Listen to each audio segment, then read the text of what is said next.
হসলাকে অনেক অনেক ধন্যবাদ।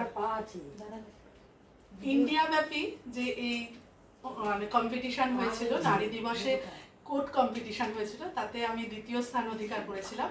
তাতে এই আজকে পুরস্কার পেয়ে ভীষণ খুশি এবং আমাদের 50 ঊর্ধ্ব সমস্ত নারীদেরকে এইভাবে উৎসাহ দেওয়ার জন্য, মানে কিছুর মধ্যে একটা ইনভলভ রাখার জন্য। আমি তার আগের দিন রাত 1টা 2টো অবধি খালি চিন্তা করেছি, কাটছি, লিখছি। এই যে একটা ইনভলভমেন্ট, এটার খুব দরকার। এইভাবে উৎসাহিত করার জন্য অনেক অনেক ধন্যবাদ। সকলে আপনারা আসুন, হসলায় থাকুন, এইভাবে উৎসাহিত হয়ে নিজেদের আরো এগিয়ে যান, নিজের উৎকর্ষ প্রমাণ করুন। একদম একদম। হসলা হিন্দি কথা, যার অর্থ দাঁড়ায় সাহস যোগানো বা সাহস।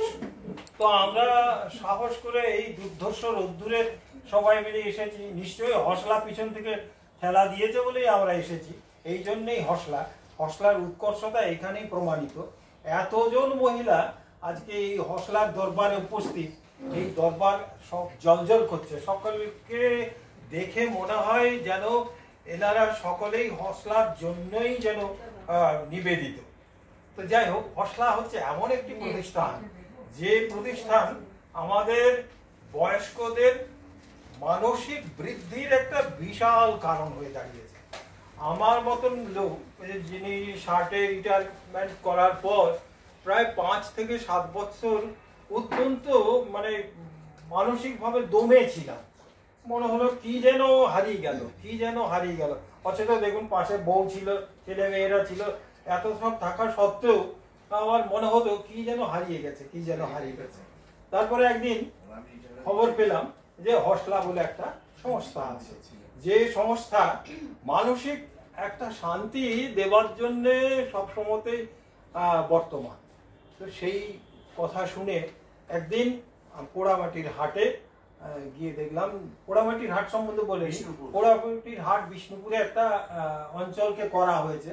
তো সেইখানে একটু জঙ্গলাকীর্ণ আছে এবং পিছনে কয়েকটা মন্দির আছে।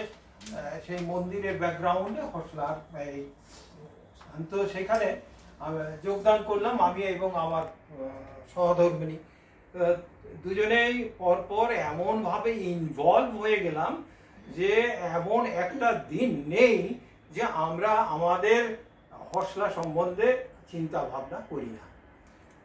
ইভেন আমার ছোট ছোট নাতি নাতনি, তারা আমাদেরকে জামা কাপড় পরতে দেখলেই, দিদু তোমরা কোথায় যাচ্ছ? হসলা, সবসময় হসলা। আজকে হসলা যাচ্ছ, পরশু কিন্তু তুমি আমেরিকা চলে যাচ্ছ। এই যে শিশু মনেও গভীরভাবে ঢুকে গেছে হসলা। তো এই হসলা এমনই একটি হসলা, যার যেরকম প্রয়োজন সে জিনিসটা সে পাবে। আমার প্রয়োজন কবিতা লেখা, আমার প্রয়োজন হসলা বার্তায় কিছু সম্পাদকীয় করা, আমার প্রয়োজন কিছু যোগ ব্যায়াম করা, আমি সেটাই নিই। আবার আমার গিন্নির প্রয়োজন কোনো ধর্মীয় বিষয় নিয়ে আলোচনা হলে সেইখানে নিজেকে ইনভলভ করা। আবার আমার আরো অন্যান্য দেখছি, কেউ রান্নাতে এক্সপার্ট, তিনি রান্না দেখাচ্ছেন।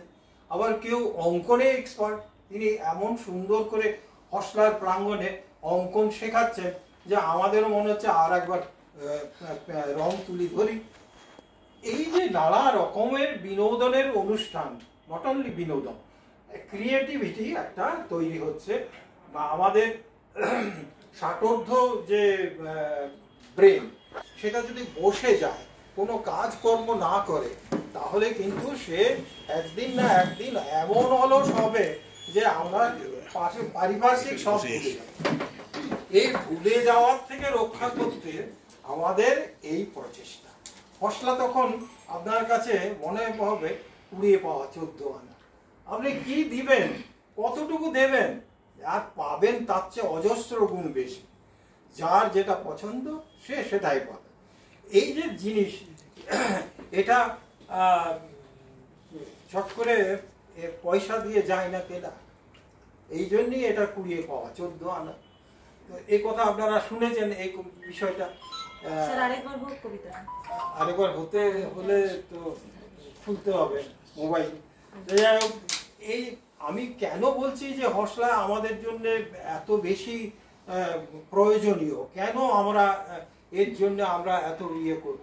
এরপরে দেখুন, শ্রদ্ধা বলে এর একটি এনজিও আমরা এর সহদরা বলে আমরা সম্ভাষিত করি।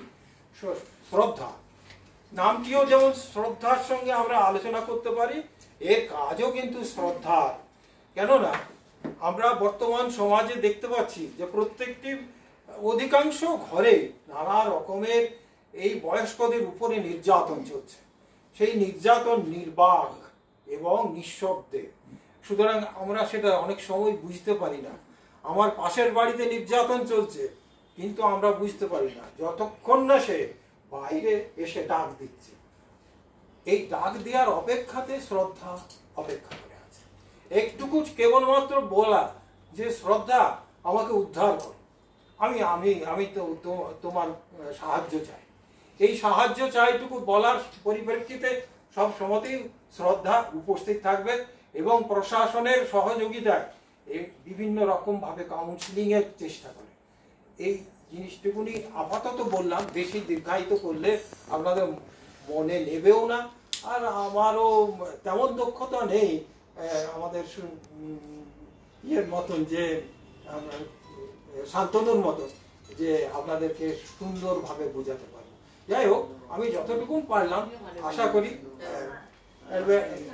অনুরোধে একটা কবিতা পড়ি। ওকে,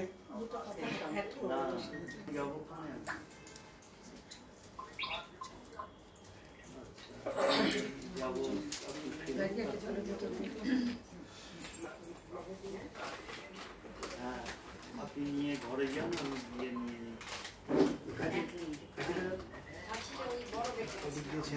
আমি ঘরে ফিরি।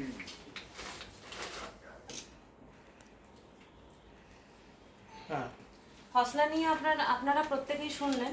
হসলা হচ্ছে একটি সিনিয়র সিটিজেন কেয়ার অর্গানাইজেশন, যেখানে বয়স্কদের আমরা বিভিন্ন রকমভাবে ভালো রাখার চেষ্টা করি। বয়স্ক মানে 50-এর ঊর্ধ্বে যাদের বয়স হয়েছে তাদের থেকেই আমাদের পরিষেবা শুরু হয়। তো সেটা বিভিন্ন রকমভাবে, কারোর হয়তো আধ্যাত্মিক জগতে বেশি ইন্টারেস্ট, তাকে আধ্যাত্মিকতার স্বাদ দেওয়া হয়। কেউ হয়তো এক্সট্রা ক্যারিকুলার করতে বেশি ভালোবাসেন, তার জন্য সেরকম। কেউ হয়তো ফিজিক্যালি ফিট নয়, মানে তার জন্য ডান্স থেরাপি আছে, আমাদের নাচের মাধ্যমে ব্যায়াম করে শরীরকে সুস্থ রাখা। তার সাথে যোগা হয় প্রতিদিন সকাল 6টার সময়। কেউ কেউ হয়তো কথা বলতে চান, মানে হসলার আমাদের যেটা প্রধান কাজ সেটা হচ্ছে যে কথা বলা, যেটা এখনকার দিনে খুবই অভাব। কথা শোনার লোকেরও অভাব, বোঝার লোকেরও অভাব। তো সেই অভাবটা পূরণ করে হসলা। আপনাদের যখন ইচ্ছা আপনারা ফোন করতে পারেন। আপনাদের হয়তো যে কোনো সমস্যার সময় আপনার মনে হচ্ছে আমি কথা বলতে চাই কারোর সাথে, আমার সমস্যা জানাতে চাই, তো আপনি নির্দ্বিধায় হসলায় ফোন করবেন, আপনারা যে কেউ। এবং সেই সাথে আমাদের আরও যে পরিষেবাগুলো আছে, যেমন হেলথ চেক আপ থেকে শুরু করে আপনার ডক্টর অ্যাপয়েন্টমেন্ট বা এমার্জেন্সি, কারোর যদি কোনো এমার্জেন্সি হয় তখন আমাদের হসলার যারা কেয়ার কনসালটেন্ট আছে, এমপ্লয়ি আছে, তারা ছুটে যান তাদের কাছে। তো বয়স্ক মানুষদের আমরা বিভিন্ন রকমভাবে, মানে শারীরিক দিক থেকে শুরু করে আপনার মেন্টালি, ফিজিক্যালি আপনি যেভাবে ভালো থাকবেন সেই পুরো প্যাকেজ আমরা একটা হসলায় দিয়ে থাকি। তো এই হসলার আমাদের একটা ডেলি রুটিন ফলো করা হয়। আমি ডেলি রুটিনটা আপনাদের সকলকে দিয়েছি বোধহয়, আপনারা দেখতে পারেন। ডেলি রুটিনে যেমন প্রতিদিন সকাল 6টার সময় যোগা হয়। এটা আমি গুগল মিট কেন আপনাদের ওপেন করতে বলছিলাম, যারা গুগল মিট হয়তো জয়েন করতে জানেন না, তারা গুগল মিটের মাধ্যমে জয়েন করতে পারবেন এই অনুষ্ঠানগুলোতে। প্রতিদিন সকাল 6টায় যোগা, প্রতিদিন বিকেল 5টার সময় মেডিটেশন, রাত 9:30টার সময় স্পিরিচুয়াল চ্যান্টিং। এর সাথে রবিবার দিন বিকেলবেলা হয় স্পোকেন ইংলিশ, মানে স্পোকেন ইংলিশের সাথে এখন হিন্দি, ইংলিশ দুটো একসাথে আমাদের কালচার হচ্ছে। তার সাথে সোমবার দিন হয় আবৃত্তি চর্চা, কারোর যদি আবৃত্তি খুব ইচ্ছে থাকে তিনি আবৃত্তি চর্চা করতে পারেন। মঙ্গলবার হয় ডান্স থেরাপি, বুধবার হচ্ছে গানের ক্লাস, বৃহস্পতিবার পাঠচক্রে থাকে গীতা পাঠ, উপনিষদ পাঠ, রামকৃষ্ণ কথামৃত, বিভিন্ন রকম যে গ্রন্থগুলো আছে সেগুলো পাঠ করা হয়, মানে আধ্যাত্মিক আলোচনা হয় বৃহস্পতিবার। আর শুক্রবারে থাকে অনলাইন নিউজ রিডিং, শনিবার থাকে হ্যান্ডিক্রাফটসের ক্লাস, তার সাথে মোবাইল এডুকেশন এবং হসলা জ্ঞান বলে একটি সিরিজ। হসলা জ্ঞানে কি হয়, যে কোনো একটি সামাজিক মানে যে ইস্যু আছে সেটা নিয়ে ডিসকাশন হয়, এটা ডিবেট টাইপের হয় আর কি। যাতে আপনাদের জ্ঞান আরো বাড়ে, মানে আমাদেরও বাড়ে, আপনাদের বাড়ে। আপনারা সার্চ করেন অনেক কিছু। এর সাথে হসলার বিভিন্ন রকম মানে অ্যাক্টিভিটি হয়, যেমন আপনার ডিমেনশিয়া, মানে বয়সকালে মানুষদের ভুলে যাওয়ার যে প্রবণতা থাকে, সেটাও আমাদের একটা ওয়ার্কশপ হয় মাঝে মাঝে ডিমেনশিয়া চেক আপ করার জন্য। তো এই ধরনের একাধিক মানে পরিষেবা আছে হসলাতে, আপনারা যুক্ত হলে বুঝতে পারবেন হসলার। এবং আমি আরেকটা জিনিস জানিয়ে রাখি, আমাদের এই যে পরিষেবাগুলো মানে তার জন্য আমরা মেম্বার নন মেম্বার দুটো আমাদের ক্যাটাগরি আছে। তো যারা মেম্বার নন হসলার তারাও পরিষেবা পান, কিন্তু যারা মেম্বার তারা হয়তো একটু এক্সট্রা প্রায়োরিটি পান তাদের মধ্যে। তো আপনারা যদি আজকে কেউ মেম্বারশিপ নিতে চান, আমি ফোর্স করব না, যদি কেউ নিতে চান তাহলে নিতে পারেন। আমাদের কাছে এখানে মেম্বারশিপ ফর্ম আছে এবং আমাদের মেম্বারশিপে মান্থলি 300 টাকা করে, ইয়ারলি করলে হয় 3600। যদি কেউ অনলাইনে পে করেন তখন 600 টাকা ডিসকাউন্ট। এইভাবে আমাদের মেম্বারশিপ প্যাকেজটি থাকে এবং এই মেম্বারশিপের মধ্যে আপনি পুরো মানে ওভারঅল যা কিছু আমাদের হচ্ছে সমস্তটা আপনি পাবেন, সমস্ত পরিষেবা পাবেন এবং আপনাকে ভালো রাখার দায়িত্ব সম্পূর্ণভাবে হসলা নেবে। আপনি কিভাবে ভালো থাকবেন, কি চাইছেন, কি করতে চাইছেন, সমস্ত কিছু হসলাই আপনার দায়িত্ব নেবে। তো আজকে আমরা মোবাইলের মাধ্যমে জয়েন করা দেখাবো আপনাদের। আপনারা এমনি জয়েন করুন, 1 মাস জয়েন করে দেখুন কিরকম লাগছে। আপনাদের যে জিনিসটা ভালো লাগে সেই জিনিসটাতেই জয়েন করুন। ডেলি রুটিন সবাই পেয়েছেন আশা করি। ডেলি রুটিনে দেখবেন লেখা আছে কখন কোন দিন কোন জিনিসটা হয়, তখন আপনি জয়েন করতে পারেন। এছাড়া আমাদের যে হোয়াটসঅ্যাপ গ্রুপ আছে, হোয়াটসঅ্যাপ গ্রুপ যে আছে সেখানে ইনিশিয়েটিভগুলো দেওয়া হয়। যখনই কোনো ধরুন গানের ক্লাস হচ্ছে, ওই দিন সকালবেলা দেওয়া হবে যে সিঙ্গিং ক্লাস আজকে আছে, বিকেল 4টার সময় জয়েন করবে। তখন আপনি লিঙ্কে ক্লিক করে জয়েন করে দেখতে পারেন অনুষ্ঠানগুলো। তো আমি আর বেশি কিছু বলবো না, আমি রামশঙ্কর স্যারকে দিচ্ছি। হসলার যে পরিষেবাগুলো দেওয়া হয় উনি সেটা নিয়ে একটি মানে সংক্ষিপ্ত আকারে একটি কবিতা লিখেছেন, উনি সেটি বলে শোনাবেন। তার জন্য সকলকে ধন্যবাদ জানাচ্ছি। কবিতার নাম কুড়িয়ে পাওয়া 14 আনা। বয়স যখন 60-এর কোঠায়, বয়স যখন 60-এর কোঠায়, আর কিছু নেই হাতের মুঠোয়, চোখের সামনে ঝাপসা আকাশ, শুধুই কুয়াশা। হসলা তখন হসলা ডাক দিয়েছে ঢাকতে হতাশা। হসলা অফিস দলমা দলে, বাড়বে তোমার আনাগোনা, সেটাই হবে তোমার কাছে কুড়িয়ে পাওয়া 14 আনা। গান আছে, গল্প আছে, আড্ডা দেবার মশলা আছে, রংবাহারি শাড়ির সাজে প্রতিভা সব লুকিয়ে আছে। চুপটি করে লাজুক মুখে দেখায় সবাই বাবুয়ানা। হসলা তখন তোমার কাছে কুড়িয়ে পাওয়া 14 আনা।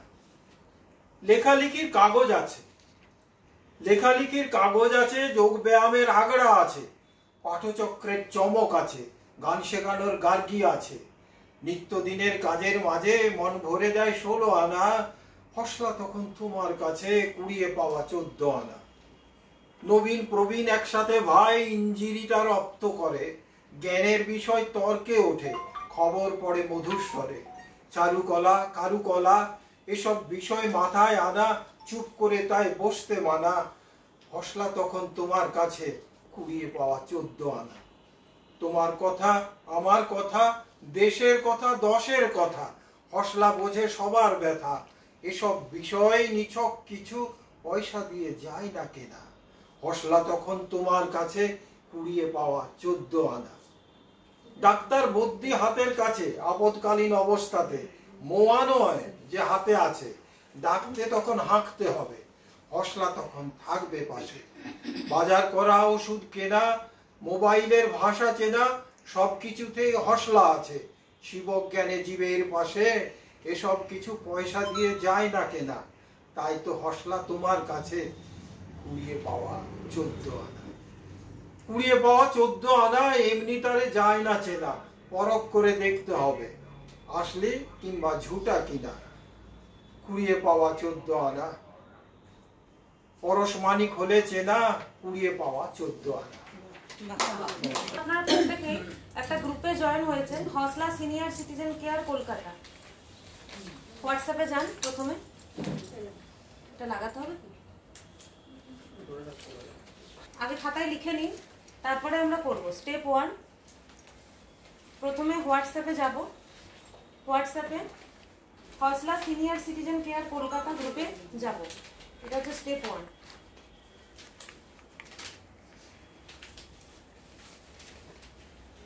হসলা সিনিয়র সিটিজেন কলকাতা লিখুন সবাই। আগে আগে লিখে নিই। আমরা এটা অভ্যেস করাই, আমাদের প্রতি শনিবার মোবাইল প্রশিক্ষণের ক্লাস হয় এবং বয়স্করা প্রত্যেকে আমাদের মোবাইল প্রশিক্ষণের মাধ্যমে অনেক মানে অ্যাডভান্স হয়েছেন, অনেক কিছু শিখছেন, অনেক কিছু জানছেন। অনেকে তো আবার এখন শপিংও করেন অনলাইন থেকে, সমস্ত কিছু ওনারাই করছে। আচ্ছা, লেখা হলে বলবেন, আমি পরের স্টেপে যাব।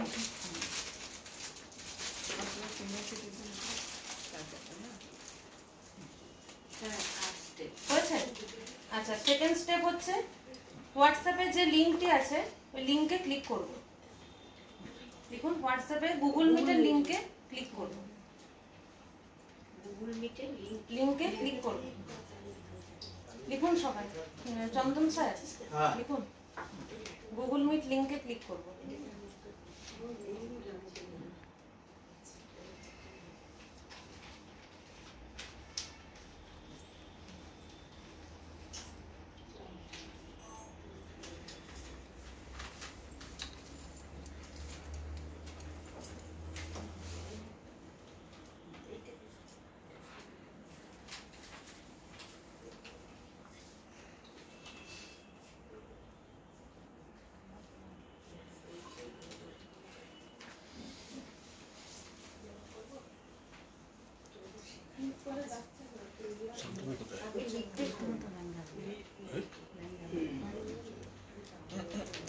স্পিকার যেটা আছে আপনারা স্পিকারটা মিউট করে রাখুন, কারণ আমাদের এখন অনলাইনে অলরেডি একটা অন্য ইনিশিয়েটিভ চলছে।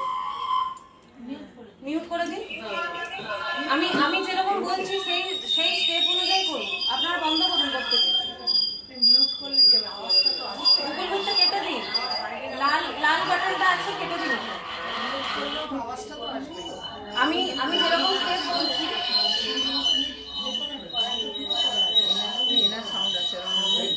একটু কাটুন, লাল বাটনটা টিপে কাটুন, প্রত্যেকে কাটুন। কিছু হবে না, পুরো বন্ধ করে দিন। বন্ধ করে দিন। আমার স্টেপগুলো আমি লিখে নিন খাতায়। মিউট করলে হবে না। যারা যারা যুক্ত হয়েছেন কেটে দিন। কার খোলা আছে এখন? লাল বাটনটা কেটে দিন। একটু হেল্প করুন আপনারা পাশে যারা আছে। লাল বাটনটা কি অফ করতে হবে? লাল বাটনটা আসছে। আমি যে স্টেপ বলছি সেই স্টেপ অনুযায়ী করুন। এখনো ওপেন আছে। দাঁড়ান, আমি এখান থেকে ক্যান্সেল করব।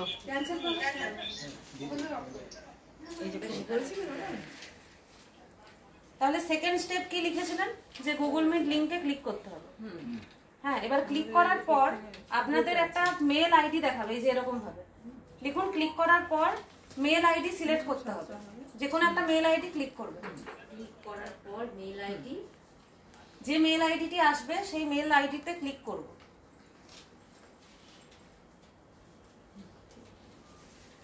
হয়েছে? সবাই লিখবেন কিন্তু, যারা যারা লিখছেন না। হ্যাঁ, এই যে এতদূর, ঠিক আছে, এতদূর দাঁড়ান। আমি লিখছি না কারণ আমার এসে গেছে। না, স্টেপগুলো লিখুন, এটা কারণ আছে। হ্যাঁ, কারণেই বলছি লিখতে।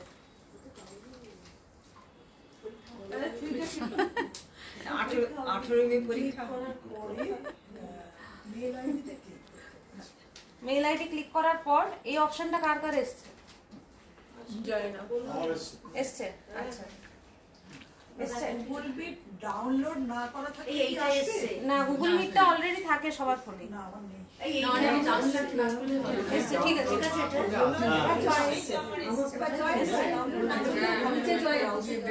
এই জিনিসটা দেবে ওরা, এই জিনিসটা আচ্ছা, এতটা এসছে তো? এইটা দিলে এরপর আসার পর আপনার সব চলে আসবে। একটু শুনবেন। আসার পর এই যে সাইডে একটা দুটো অপশন আছে, একটা হচ্ছে অডিও, একটা ভিডিও। দেখুন, ওই যে ক্যামেরাটায় আপনার মুখটা আসছে না, তার একদিকে যে চৌকো বাটনটা আছে সেটা হচ্ছে ভিডিও, তার পাশে যেটা আছে ওটা অডিও। কে বুঝতে পারবেন? হ্যাঁ, যেটা আপনার ডান দিকে আছে সেটা হচ্ছে অডিও বাটন। অডিওটা সবাই মিউট করুন, না হলে অসুবিধা হচ্ছে।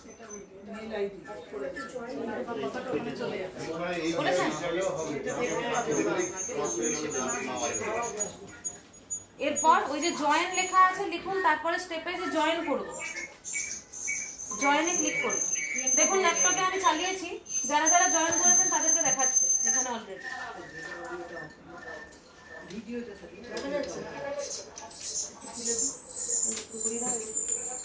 জয়েন করেছি। যারা যারা জয়েন করেছেন সবাইকে এখানে দেখাচ্ছি। হ্যাঁ, এরপর জয়েন করার পর দেখুন একটা লাল বাটন আছে যেখানে আমরা কলটা কাটি, তার পাশেরটা হচ্ছে ভিডিও, যেটা চৌকো বক্সে লিখে আপনি আপনি কেটে বেরিয়ে গেছেন, আপনি মিনিমাইজ হয়ে গেছেন। ক্লিক করে মাঝের যে ঘরটা আছে ওটা বড় করুন। এবার খাতায় একটু নোট করুন, তারপরে প্র্যাকটিক্যালি করবেন, আগে থিওরি করুন। হ্যাঁ, যে লাল বাটনের পাশেরটা হচ্ছে ভিডিও বাটন, লিখুন সবাই খাতায়। ভিডিও বাটনের চিহ্নটা কি? চৌকো বক্স। সবাই সাউন্ড কমিয়ে দিন, মোবাইলে একদম 0 করে দিন সাউন্ড।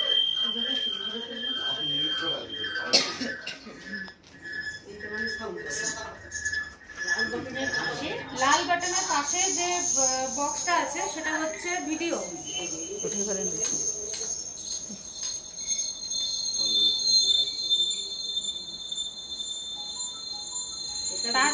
তার পাশে যে স্পিকার আছে সেটা হচ্ছে অডিও। লিখে নিন খাতা, ভিডিওর পাশে, ভিডিওর পাশে। একটু মিউট করুন সবাই, ইকো হচ্ছে খুব। হ্যাঁ, এরপর যখন সাউন্ড কমান মোবাইলে, মোবাইলের সাইডে যে সাউন্ড কমাতে হয় সেটা টিপে সাউন্ডটা কমাতে হয়। সাউন্ডটা কমাতে হবে সাইডে জিরো করুন, না হলে পুরো কারোর কথা শোনা যাবে না। এটাতে আপনি গুগল মিট জয়েন হয়ে গেলেন, একটু শুনবেন কি বলছি। গুগল মিট জয়েন হয়ে গেছেন, কেটে দিন, খুব আওয়াজ হচ্ছে। দিদি এটা বন্ধ করে দাও।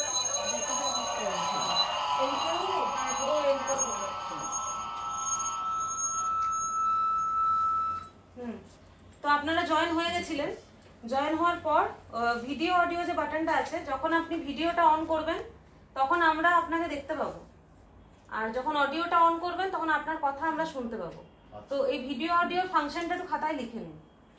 ভিডিও যখন অন থাকবে তখন আপনাদেরকে আমরা দেখতে পাবো। আমাদের সমস্ত অ্যাক্টিভিটি এই গুগল মিটেই হয়। আর যে ডেইলি রুটিনটা পেয়েছেন, ওই ডেইলি রুটিনের আপনারা ফলো করবেন কখন কোন টাইমে আছে, এবং হোয়াটসঅ্যাপ গ্রুপে দেওয়া হয় যখন যে অনুষ্ঠানটা হয়। ভিডিওর ফাংশনটা বলো।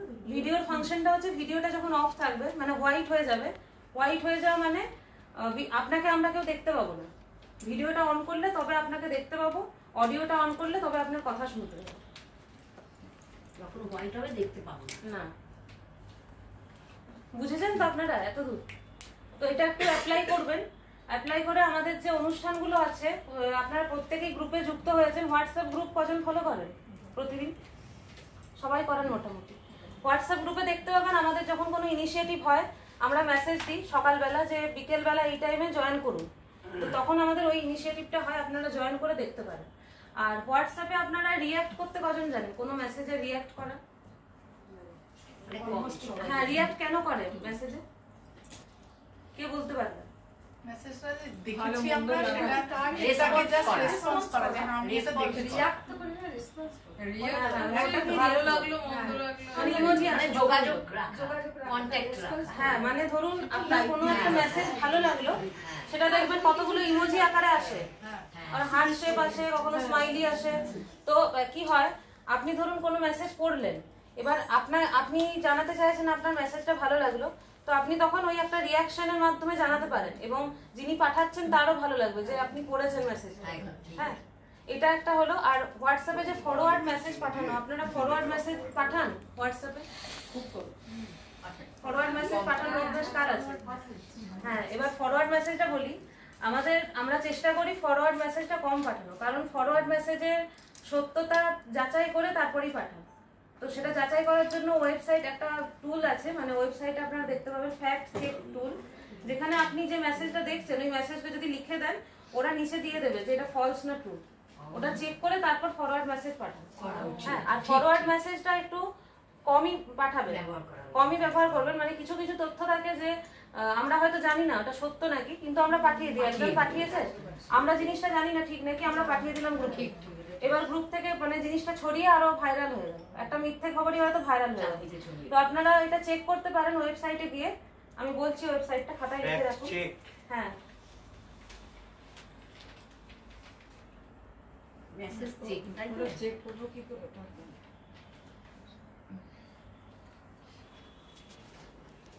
ইংলিশ লিস্টে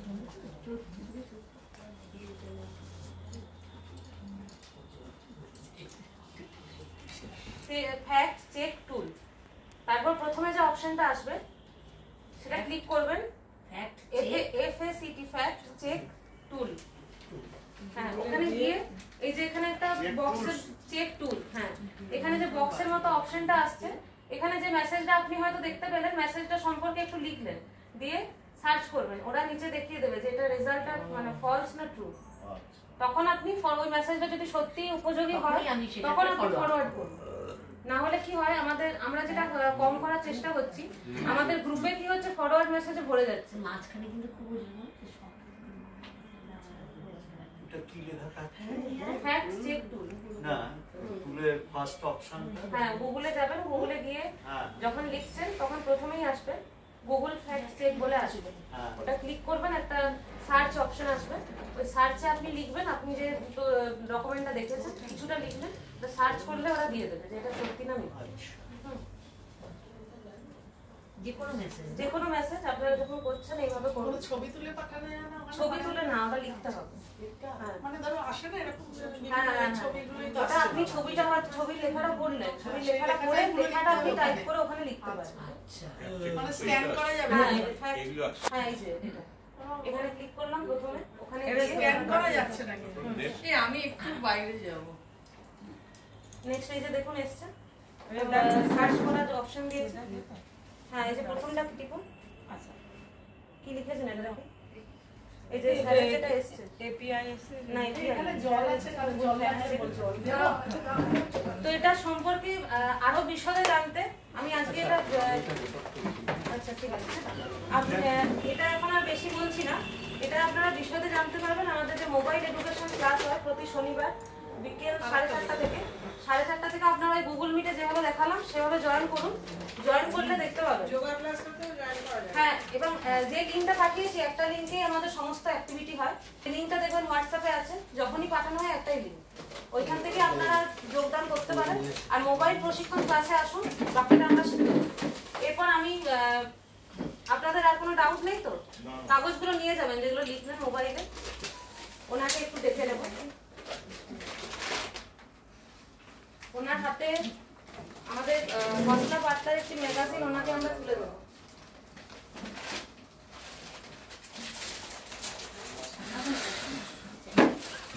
অনিরুদ্ধ স্যারের হাতে ম্যাগাজিনটি দিচ্ছেন নিবেদিতা ম্যাম, নিবেদিতা গোস্বামী।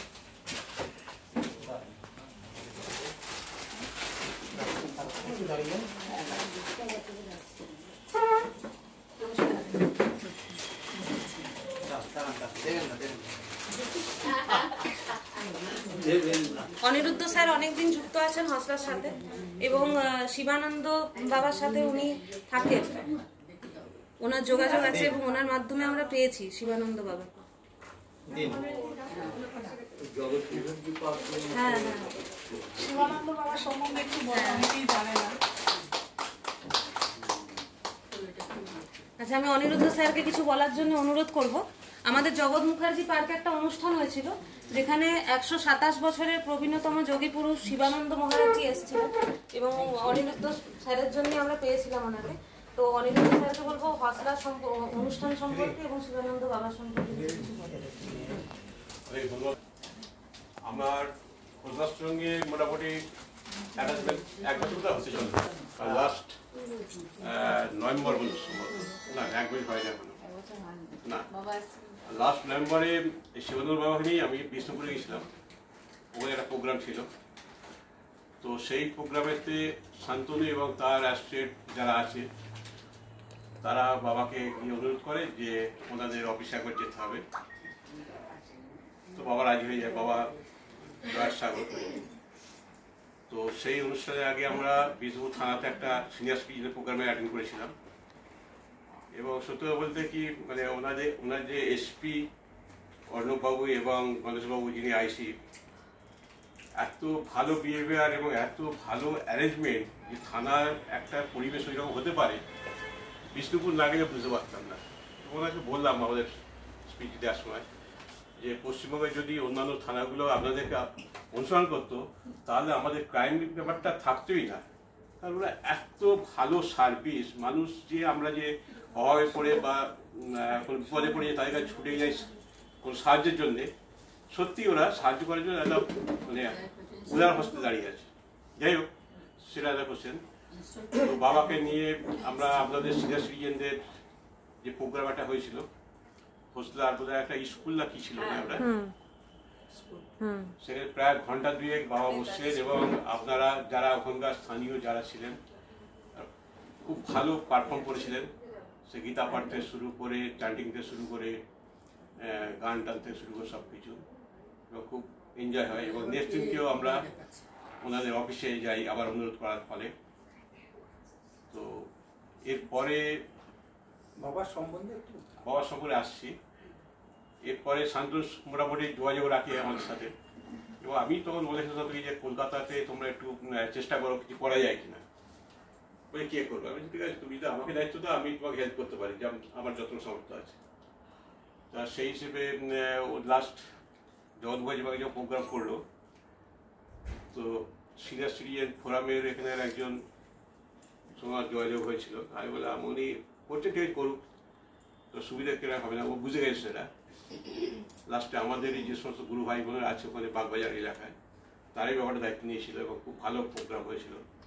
জন্মের পারফরমেন্স খুবই ভালো ছিল এবং বাবা খুবই খুশি মানে আনন্দ পেয়েছে আর কি। তো যাই হোক, এবার ওই প্রসঙ্গের পরে আমি আসি বাবার সম্পর্কে। এই যে শিবানন্দ বাবা, আমরা প্রত্যেকেই একটা বয়স আসার পরে একটা গুরু খোঁজার চেষ্টা করি, যে একটা সদ্গুরু পেলে পরে অন্তত আমরা মানে পরবর্তী লাইফটা কিভাবে কাটবে বা কি হবে না হবে সেটা একটা রাস্তা পাবো। শিবানন্দ বাবাকে দেখে আমার সেই জায়গাটাই বদ্ধমূল ধারণা হয় যে ইনি প্রকৃত সদ্গুরু বর্তমান যুগে। কারণ যে মানুষটার বয়স এখন 127 বছর 8 মাস, সেই মানুষটা এখনো পর্যন্ত আমাদের চেয়ে অনেক বেশি কর্মঠ। তার হাঁটা চলা, তার সিঁড়ি ভাঙা, সমস্ত কিছুই আমাদেরকে ফেল করে দেয়। এবং তিনি নীরব। আমাদের প্রত্যেকের কোনো না কোনো রোগের মধ্যে আমরা ডুবে রয়েছি, কিন্তু তার শরীরে কোনো রোগ নেই। প্রতি বছর চেন্নাই অ্যাপোলো এবং আমাদের কলকাতার উডল্যান্ড হসপিটাল এরা চেক আপ করে, ফুল বডি চেক আপ করে। তার শরীর শুধু মানে বয়স পর্যন্ত যে রোগটাকে কানে কম শোনা, সেইটা ছাড়া আর তার কোনো রকম কোনো রোগ পায় না। রিসেন্টলি আমরা এই ডিসেম্বর মাসে তার আই টেস্ট করালাম।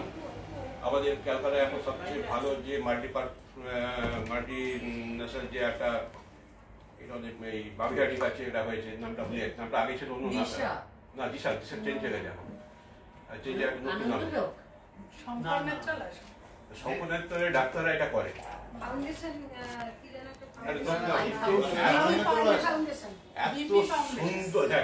এত সুন্দর অ্যারেঞ্জমেন্ট, মানে আপনার গেলে আমার মনে হয় চোখ এমনি ভালো হয়ে যায়, মানে এত ওদের পরিবেশটা ভালো। সেখানে বাবাকে দুটো ডাক্তার, মানে ওদের যে স্পেশালিস্ট ডাক্তার, একজন গ্লোকোমার একজন কর্নিয়ার, তারা টেস্ট করার পরে বলছে যে আপনার তো চোখ তো আপনি এই মুহূর্তে যে কোনো লোককে দান করতে পারবেন, আপনার চোখে কোনো স্পট পর্যন্ত নেই। কর্নিয়ার যে স্পট পড়ে, দাগ পড়ে, একটা দাগ পর্যন্ত নেই। তো এই হচ্ছে সেই লোকটার এই 128 বছর বয়সের মানে এটা। কিন্তু এইবার সেই জায়গায় সে অ্যাচিভ করলো কিভাবে, সেইটাই উনি সবাইকে বলে যে তোমরা আমাকে চরণ ধরো না, আমার আচরণটা তোমরা ফলো করার চেষ্টা করো, তাহলেও তোমরা কিছু হলেও কিছু হবে। সেটা কি না, উনি বলেন যে প্রতিদিন early rising. Early rising means উনি ওঠেন ভোর 3টে 3:30, কিন্তু আমরা সে না পারলে অন্তত হচ্ছে তো সূর্যটা আগে অন্তত ওঠো, সূর্যটা আগে অন্তত ওঠো, উঠে পাথরক্রিয়া সারার পরে তোমরা একটু মেডিটেশন করো, যার যেমন জব টপ আছে না অনেকেরই, সেগুলো করো। সেগুলো করার পর ওয়াকিং 1 ঘন্টা কমসে কম হাঁটো, এবং তারপর আধ ঘন্টা যোগা করো। তারপরে তুমি পাঁচের কাজটা শুরু করো, টিফিন করো, দুপুরে খাওয়া, এবং খাওয়ার ব্যাপারে পরিমিত খাওয়া। আমরা যে তেল ঝাল মশলা ছাড়া খেতে পারি না, ওনার খাদ্য তালিকা হচ্ছে সম্পূর্ণ সিদ্ধ, নুন তেল বর্জিত। সকালা টিফিন বলতে বর্তমান যুগে আমরা দেখি একটু আলু সেদ্ধ, অল্প একটু মুড়ি, অথবা মুড়ি গুঁড়ো করা বা চিড়ে গুঁড়ো করা, এইরকম কিছু। দুপুরের যে 12টার পরে যে মিলটা খান, একটু ভাত, করলা সিদ্ধ, পেঁপে সিদ্ধ, আলু সিদ্ধ, এইরকম কোনো সিদ্ধ, আর ডাল সিদ্ধ। আর রাত্রির হচ্ছে 12 1 গ্লাস। এই হচ্ছে তার সারাদিনের। এটা তো আমরা পারবো না, তবু আমাদেরকে বলছে কি যে তোমরা এই যে তেল নুনটা আমাদের শরীরের যে তেলের ব্যাপার, তেলটা থেকে আমাদের থাইরয়েড, কোলেস্টেরল, এইসব যে ব্যাপারগুলো, এগুলো ওখান থেকেই আসে। তেল এবং নুন, এই দুটোকে যতটা পারো বর্জন করো। পরিপূর্ণভাবে পারবে না, কিন্তু যতটা পারো কমাবার চেষ্টা করো। তুমি 3 চামচ তেল খাচ্ছিলে, সেটাকে 2 চামচ 1 চামচ করে নামিয়ে এসো। নুনটা এমনি পাবে, কিন্তু নুন যদি প্রয়োজন পড়ে শর্ট, যেটা আমাদের রক শর্ট বলি আমরা, সিন্ধুক লবণ বলছে, সেইটাকে ইউজ করো। কিন্তু এই হোয়াইট লবণটা খাবে না। সে তরকারিতেই হোক বা কাঁচাই হোক, আমরা সিন্ধুক লবণ ইউজ করো। এটা এবং এই হাঁটাল, এই মানুষটাকে এই জন্য আমি সদ্গুলো বললাম, ইনি কোনো টাকা পয়সা কারোর থেকে নেন না, কোনো ডোনেশন গ্রহণ করেন না, ফ্রুট খান না, মিল্ক খান না, সুইট খান না, তার কোনো বাসনা নেই, নো ডিজায়ার, তার কোনো চাহিদা নেই, মানে সে সদানন্দ পুরুষ। এবার আমরা বললাম যে আপনি এগুলো খান না কেন? আমরা তো খাচ্ছি, আমাদের খেতে, আপনি তো আমাদেরকে খাওয়াচ্ছেন। ওনাকে যা মানে খেতে হয়, পেট ভরে খেতে হবে।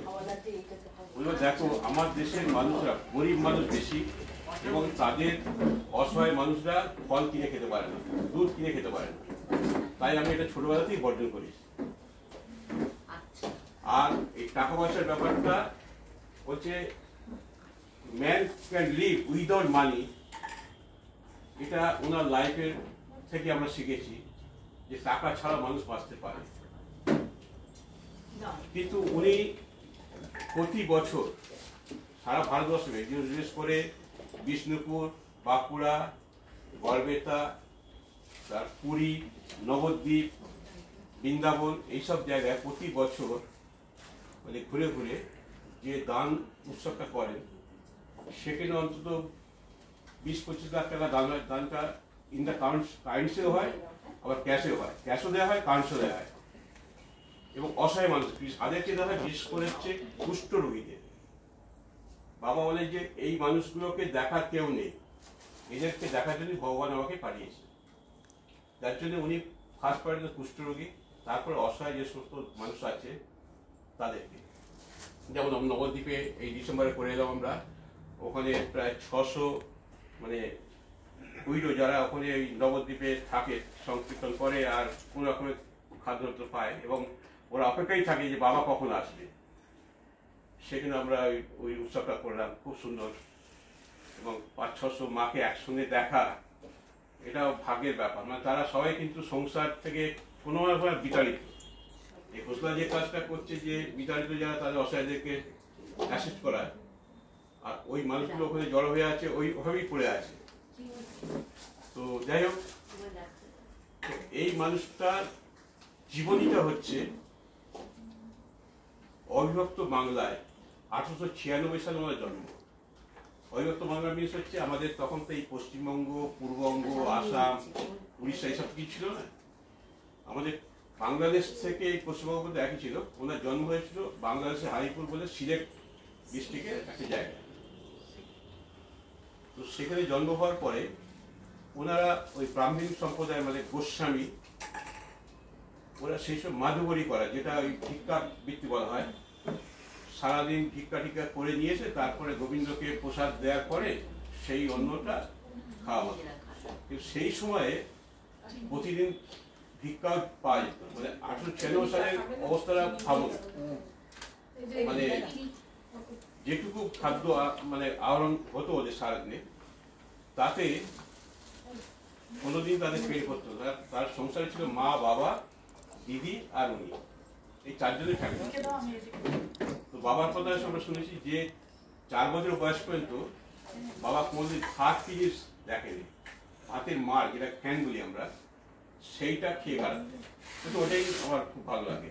এই যেমন নেই তো কিছু, যেটুকু চাল বা কিছু আসতো সিদ্ধ করে ঠাকুরে দেওয়া হতো, তারপরে দিদি এনে খায়। ইন দ্য মিড টাইম আমাদের নবদ্বীপের এক বাবাজি, ওনারা তখন ওই মাদিগুলো করতে হতো, তখন তো ওনার তো আবার কোনো জায়গায় তো বাদ নেই, ওখানেও দিয়েছেন। এবং এই ছোট শিবুকে দেখে তোমার বাবাকে বলে যে ছেলেটিকে আমাকে দিয়ে দাও, একে আমি মানুষ করবো। বাবা মা তখন চিন্তা করলো যে একে তো খেতে পাচ্ছে না, যদি বাবাজি কাছে দেওয়া হয় তো খেয়ে বাঁচবে। 4 বছর বয়সে বাবাকে ওই মানে বাবাজির হাতে তুলে দেয়। ওনার নাম ছিল ওঙ্কারানন্দ গোস্বামী। সেই আশ্রমটা এখন আর নবদ্বীপে নেই, পুরনো মায়াপুরের যেটা প্রাচীন মায়াপুর, যে খেয়াঘাট যে জায়গা হয়েছে ওই ঘাটের কাছাকাছি ছিল, সেটা সব নদীগর্ভে তলিয়ে গেছে। আমরা বাসন এবারে গিয়েছিলাম যে দেখান, বললো দেখতে পাবে না, এই সব চলে গেছে। তো যাই হোক, ওখানে থাকার পরে 4 বছর বয়সে বাবা চলে এলো ওঙ্কারানন্দ স্বামী গোস্বামীর সাথে। 6 বছর বয়সে ওনার গুরুদেব বলে যে তুমি আবার যাও, তোমার বাড়িতে আবার ঘুরে এসো বলে একজন বাবাজিকে দিয়ে ওনার গ্রামের বাড়ি পাঠায়। বাড়ি থেকে শুনে যে তার দিদি নাক থেকে অনাহারে অলরেডি মারা গেছে।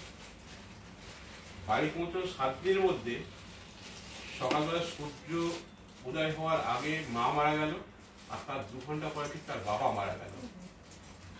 এবং একই চিতায় বাবা মাকে দাহ করলেন ওই 6 বছরের শিশু।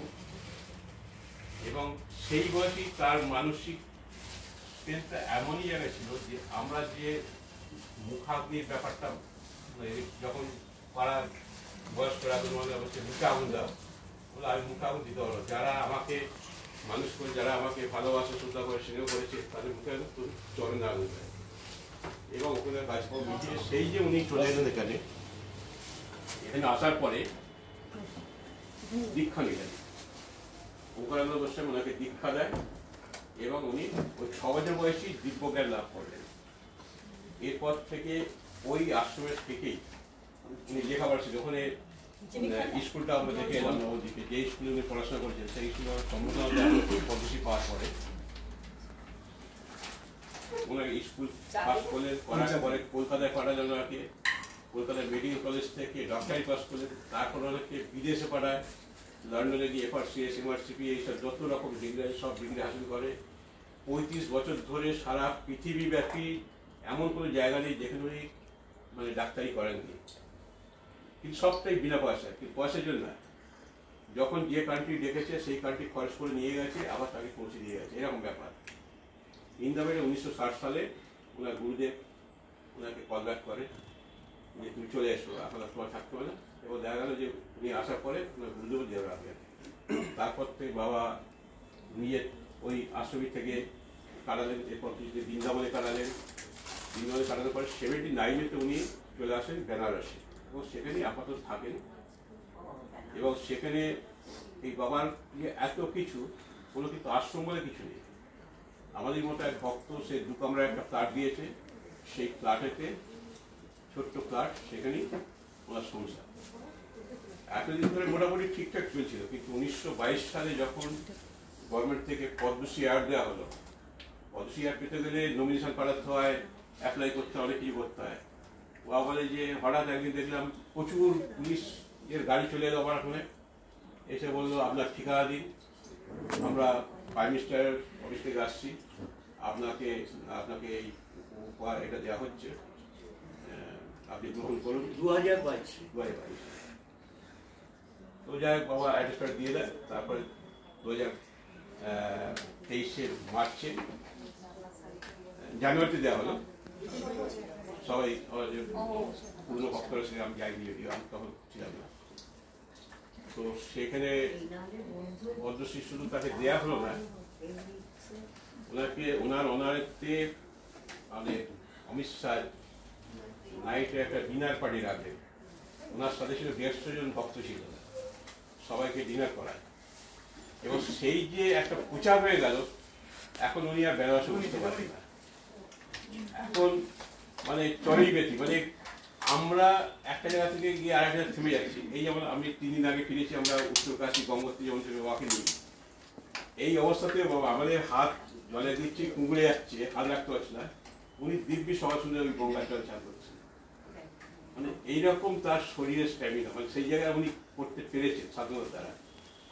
কিন্তু আমরা মানে হাত দিলে পরে আমাদের হাত কনকন করছে আর কুঁকড়ে যাচ্ছে, বেশিক্ষণ থাকলে তো পুরো ব্লক হয়ে যাবে।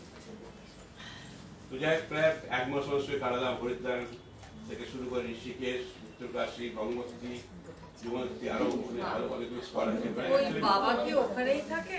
বাবা থাকেন, অ্যাকচুয়াল অ্যাড্রেস হচ্ছে আমাদের বেনারস। থাকতে পারছেন না।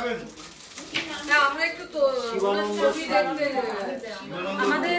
আমাদের অনুষ্ঠানে আচ্ছা আমি বলছি আমাদের অনুষ্ঠানে উনি এসেছিলেন, আমরা আবারও ওনাকে আনার চেষ্টা করবো। আমাদের হসলা যে অফিস আছে বিষ্ণুপুরে মেন অফিস, সেখানে উনি এসেছিলেন আর কি আমাদের পাঠ্যটা করে, আর সেই সাথে কলকাতাতেও এসেছিলেন। আমরা পরবর্তীকালে আবারও চেষ্টা করবো ওনাকে যাতে আনা যায় আপনাদের সামনে। ছবি আছে, সবই আছে।